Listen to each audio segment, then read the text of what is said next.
attacks us with nuclear weapons, danger will come not just from blast or heat or nearby radiation effect,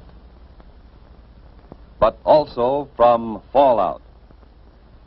Fallout, which may occur miles and miles away from the blast. You need to know about fallout, what it is, how to detect it, and what to do to protect yourself against it. Everybody needs to know. Yes, this does mean you. Watch and listen. One day, these facts may save your life. What is this fallout, anyhow?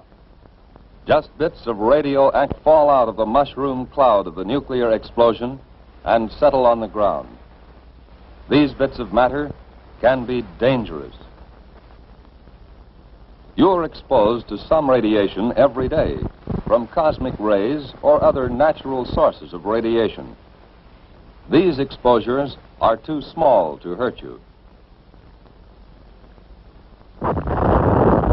But when a wartime nuclear explosion occurs, a serious fallout follows. Thousands of tons of atomized earth, building materials, rocks, and gases may be thrown into the air. And the mushroom cloud containing them sometimes moves as high as 100,000 feet, nearly 20 miles up. Some of the radioactive particles spill out near the explosion site. Others may be carried for 10, 50, 100 miles or more. But how will you know if there is fallout? You can't hear, smell, taste, or see the radiation. But you yourself can detect the fallout particles that produce it. The easiest time to do this, without special instruments, is when the fallout is settling through the air. This starts any time from about 1/2 hour to several hours after the explosion, depending on how far away you are. And it continues to fall for an hour or longer. Usually you can see the fallout. So if there has been an explosion of a nuclear weapon within a few hundred miles of you, you should suspect every unusual concentration of dust in the air of being fallout. After an explosion in daylight, watch any unusual accumulation of dust. At night, put a white or light-colored plate outside. Examine it every 15 minutes or so. If dust is accumulated on the plate, treat it as fallout. The particles in that fallout behave like miniature X-ray machines, sending out radiation in all directions. If there are many particles, and if you are exposed to them long enough, you will be hurt. Others will be watching for that fallout, of course. Experts will estimate the probable path and speed of approaching fallout and try to keep you posted. But it may come before you hear any details by radio or otherwise.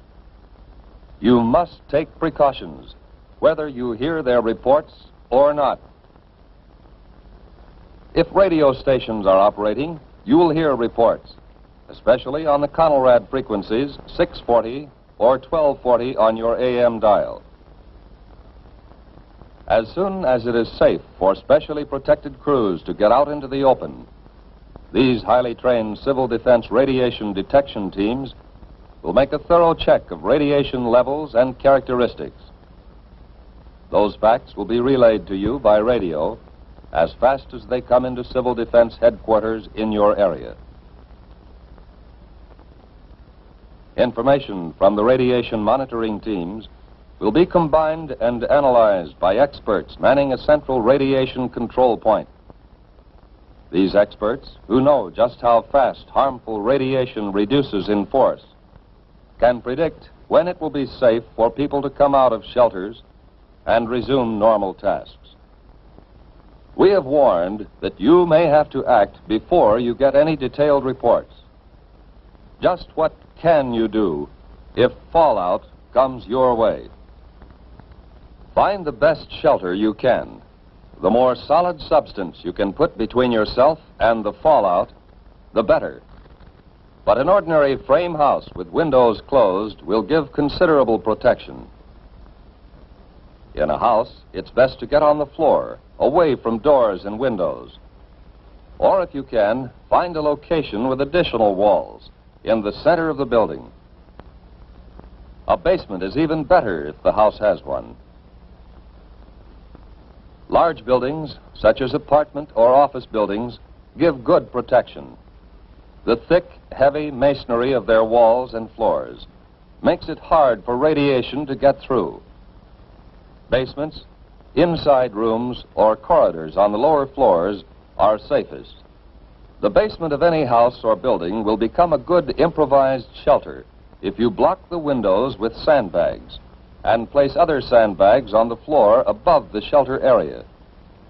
If you don't have sandbags, thick, solid layers of books, magazines or newspapers, or even a series of file cabinets standing close to each other can cut the radiation danger. In some parts of the country, there are storm cellars or outside vegetable storage cellars. They may be used as shelters from fallout.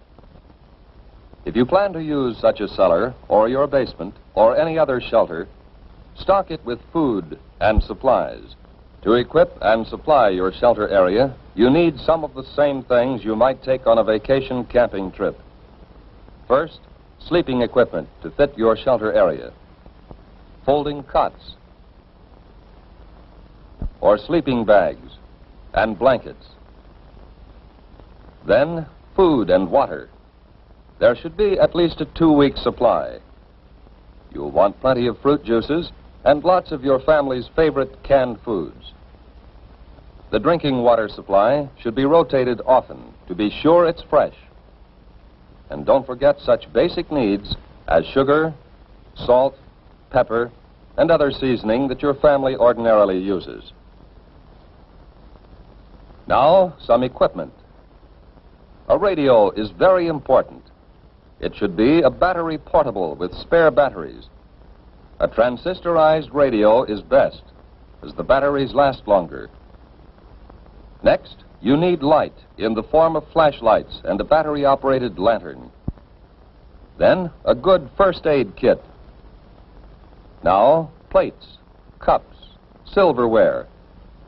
A can opener and a bottle opener are important.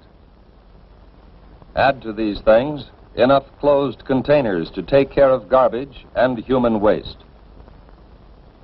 Especially if there will be children in the shelter, include some books and magazines, paper and pencils, maybe 1 or 2 small, simple games. The best protection of all is the special shelter built according to specifications of your local civil defense organization. This has an air filter to allow ventilation, but keep dust out. And it has at least 3 feet of earth over it. It would be a good idea to go right now to your local civil defense office to secure plans for the type of shelter you want, and then to get busy on construction. Plans are simple, using standard materials. So maybe you can do the job yourself. But all this special shelter talk won't help very much if you are caught way out on the open road. If that happens, keep driving until you see a building, which may be a house or barn, church or school. Drive as close to the building as you can. Then get yourself and your family out of the car and take cover in the building. If you live on a farm and have sufficient warning, get your animals under cover and give them enough food and water to last several days.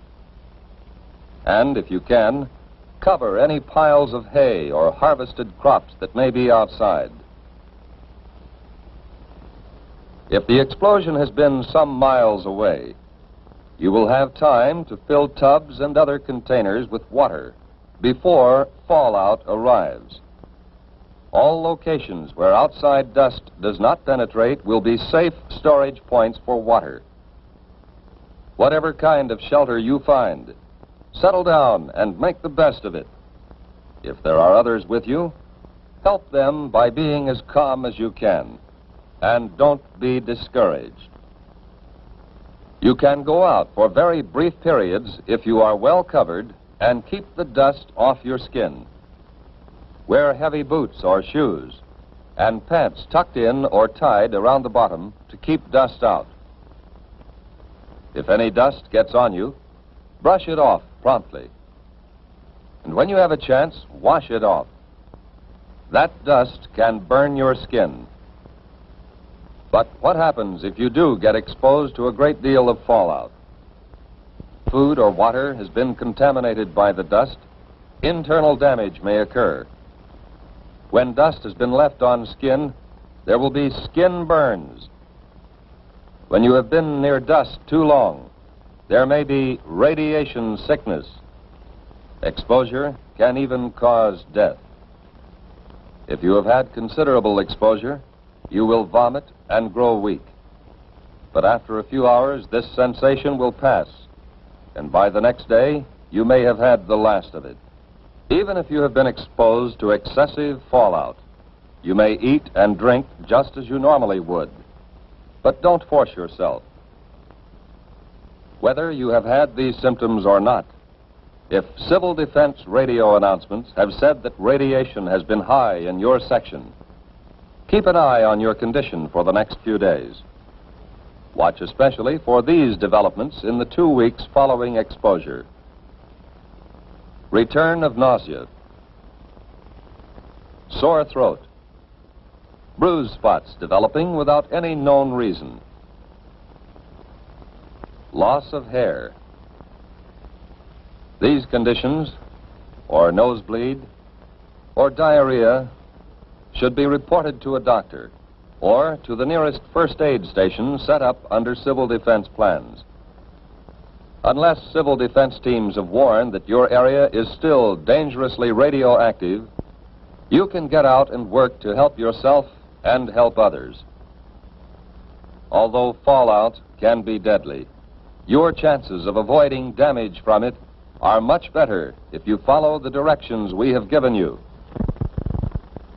During an alert, keep your portable radio tuned to the Conelrad radio frequencies, 640 and 1240 on the AM dial, for the latest reports and advice. Right now, today, before there is an alert, take time to learn the Civil Defense 5 steps to safety. Learn warning signals and what they mean. Learn your community plan for emergency action. Learn protection from radioactive fallout. Learn first aid and home emergency preparedness steps. And learn how to use Conelrad 640 or 1240 on the AM dial for official directions.